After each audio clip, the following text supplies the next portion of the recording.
Good morning, traders. Welcome to today's market review. This is Fred Razak at CMTrading. Today is December 11th, 2015, and today is Friday. So looking at the economic calendar today, major numbers coming out of the U.S. at 3:30 p.m. South African time. That's preliminary PMI numbers, manufacturing numbers. So a good indication of what's going on in the manufacturing in the United States.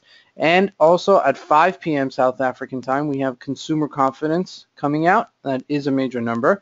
And as you all know, consumer confidence is more a psychological perception of one's confidence in any given economy. So, for example, I mean, this really plays a major role. Those of you who have attended some of our webinars and have attended the webinars that relate to psychology of trading could really affirm that how much what our perception mentally of the economy of our situation actually plays a role in self-fulfilling prophecy of any given market. So that really is a major number that comes out of the United States. So I would stay tuned to it. Look what's going to happen with the EURUSD. Looking at the EURUSD, we kind of sold off a little bit and then we rallied right back, and we hit just above 10 and we came right back. But what I love about this is that look at the technicals. I mean, everything stayed honest to our previous support levels at 108,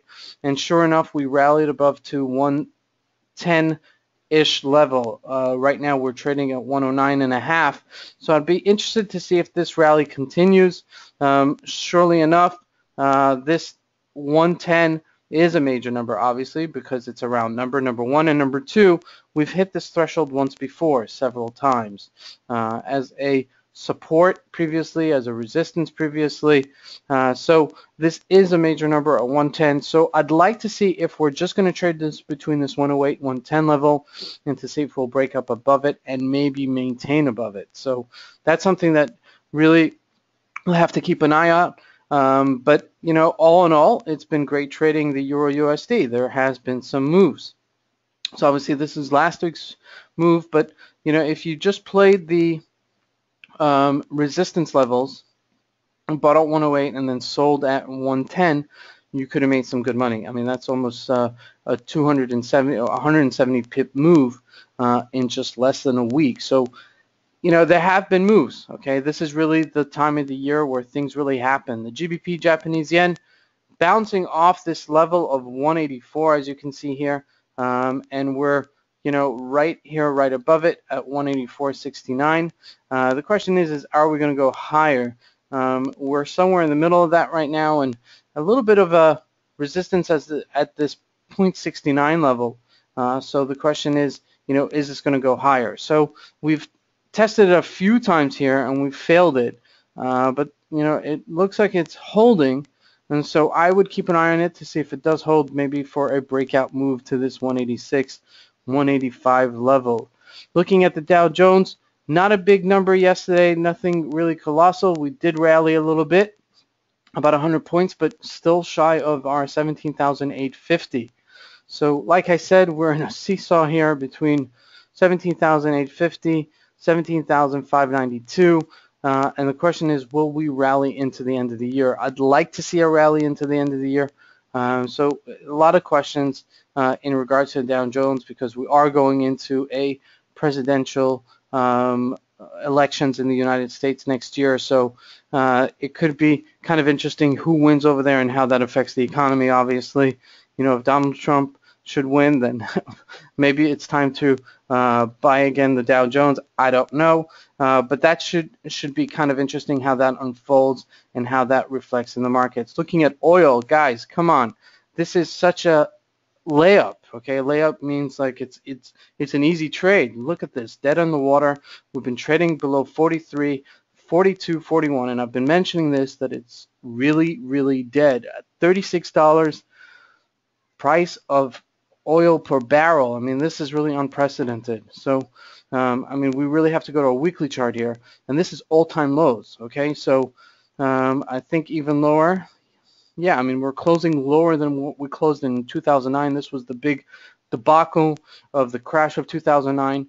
Had nothing to do really with the economy back then. It just it was more a well, since the commodities play a different role than how consumer goods are consumed, it's just a surplus of oil. So we're actually closing. This is what really, worries me. Not worries me, but this is what is an indication that when we may even go lower, is that if you look here, we only had a wick. Okay, this is called a wick. This candlestick is a wick, and what it basically means is that we traded as low as this, but we closed higher. Okay, now over here where we're holding at 36.54, we're closing on our dead lows. So I mean, this is a real indication, technically speaking, that we may even go further to $30 a barrel. And this is really unprecedented since 2003. I mean, people in the United States are paying, $1.50 for a price of a gallon. Okay, that's almost about 2.2, twice as much liters. So it's like 2.2 liters per gallon. So, consumer goods will actually decrease, and there may be a deflation in the economy in the United States. And as such, it should be kind of interesting how that plays out on the rest of the markets. Looking at the USDCAD, still in play. Okay, USDCAD still trading. We sold off from our highs of 36.51, but as you can see, we're on a daily chart. We're still on our dead highs, but this is really something that you have to keep an eye on, and slowly but surely, you buy the dips, you sell the rallies, and you'll take advantage of it. So lots going on in the Canadian dollar.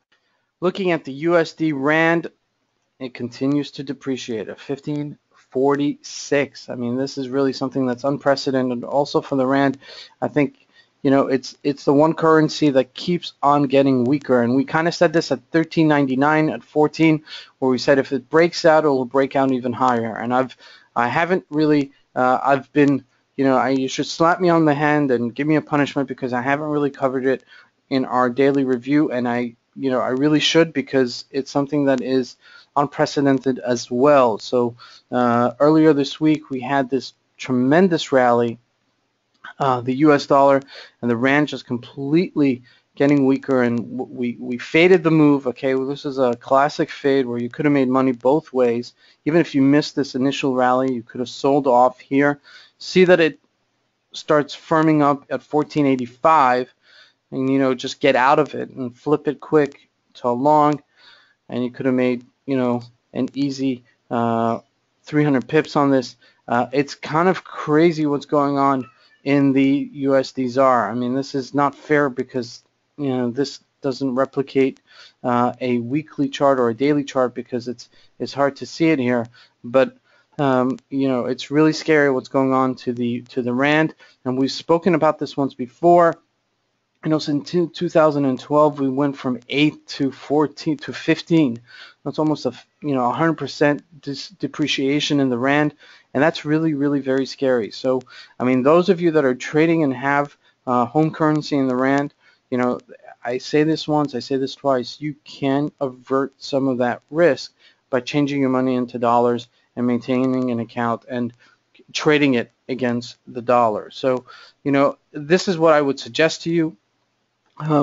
There's no reason for this not to go to 20 even. So, I mean, I don't know the fundamentals of it, but, surely enough, this is really a very, very scary graph. The other reason I'm a little bit concerned is that because it's not an extreme graph and then we have a correction. If you look here, we have rallies and then we sell off. We have rallies. I mean, this is really healthy because we have rallies and we have booking of profits, rallies, booking of profits. It's not going up all at one shot. It's rally, sell off, rally, sell off, rally, sell off, and it's a continual upward trend. And that's why I'm a little bit concerned. So, I mean, if this, it's at a stage where it could get to extreme levels where you could play the flip side of it. But at this situation currently, we're seeing a deep depreciation of the Rand. So I would really be concerned, and also try to find ways to take advantage of it and avert your currencies into another currency. Looking at gold, gold is selling off a little bit here. We're at 1069. We rallied to 1087 here earlier, but now we're selling off. So it's also dead in the water. I mean, altogether, I mean, it's not hitting new lows like oil is, but it's still very, very weak. So, my indication is really the Dow Jones. If the Dow Jones continues going up, gold will continue going down in a quote-unquote perfect world, but that should really find itself towards the end of the year. This is Fred Razak at CM Trading. I want to wish you guys a great weekend. Thank you.